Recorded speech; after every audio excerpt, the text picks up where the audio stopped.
You're now watching Q News. Here are the top stories for this hour. Lebanon's national news agency has reported that 4 Israeli tanks have entered the western side of the border village of Qnews. The agency also confirmed that an Israeli artillery shelling on the outskirts of Marakaba and Talusa.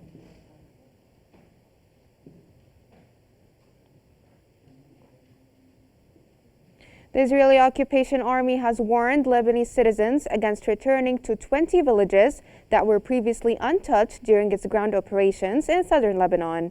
Army spokesperson Avishai Adrai issued a border warning on X, ordering citizens to avoid 62 villages across a 500 square kilometer area in the south.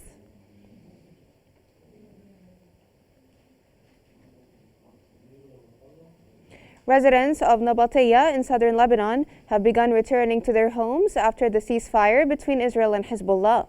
Amid widespread destruction, homeowners and business owners are assessing the severe damage caused by Israeli strikes in the heavily impacted city.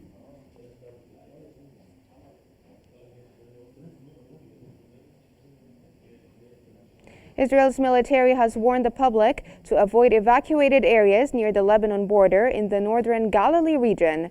The occupation military warned that unexploded ordnance could still be present and advised the public to stay out of restricted areas, allowing security forces to carry out their operations.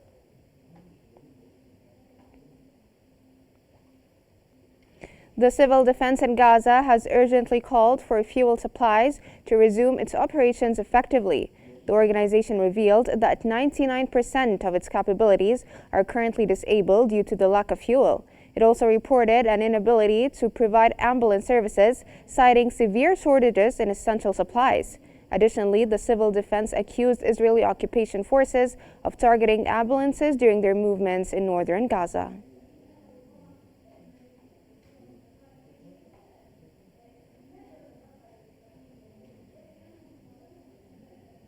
Twelve civilians have been killed and others were injured in the ongoing Israeli strikes on the central and northern Gaza Strip. Local sources reported that 3 civilians were killed and 5 injured in an Israeli shelling near the industrial area in Tell el-Hawa, southwest of Gaza City.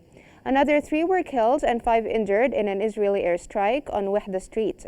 5 more civilians died and others were injured in a bombing of a house belonging to El Dahdouha family in the Nusayrat refugee camp.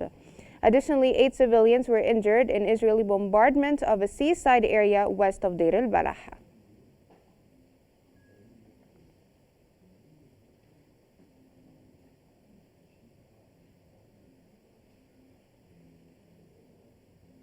At least 4 Palestinians have been killed and several others were wounded in an Israeli airstrike on Qnews in the southern Gaza Strip.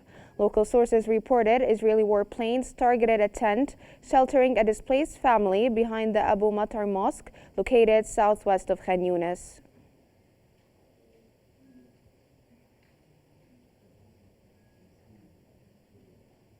UN Secretary General Antonio Guterres has reaffirmed the organization's commitment to supporting the Palestinian people's rights, including their right to live in peace, security, and dignity on the International Day of Solidarity with the Palestinian people.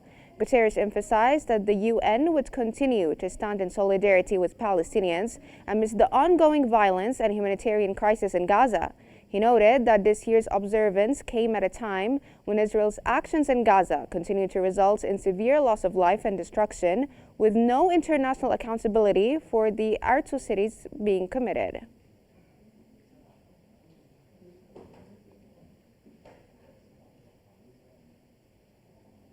British intelligence has accused Russian President Vladimir Putin of using nuclear threats to instill fear regarding Western support for Ukraine. It also alleged the discovery of a reckless Russian sabotage campaign in Europe.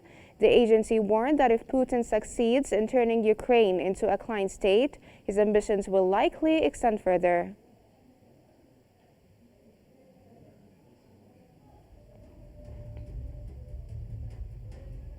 This concludes our top headlines for this hour. Thanks for watching and stay tuned for more updates on Q News.